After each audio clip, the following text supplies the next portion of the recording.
আজ রাস্তায় দৌড়াতে গিয়ে পড়ে গিয়ে ব্যথা পেয়েছে, তাই বলে খুব কান্নাকাটি করছিল।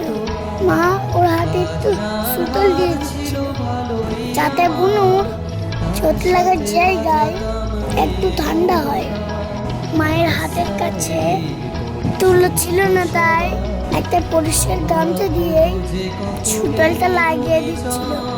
মায়ের হাত থেকে বুনু নিয়ে একা একাই লাগাচ্ছিল।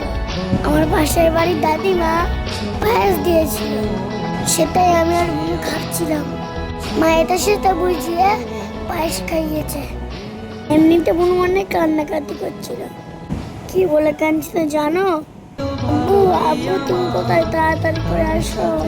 এমনিতে আমরা দুজনেই আব্বু আব্বু বলেই কাঁদি। Like and subscribe.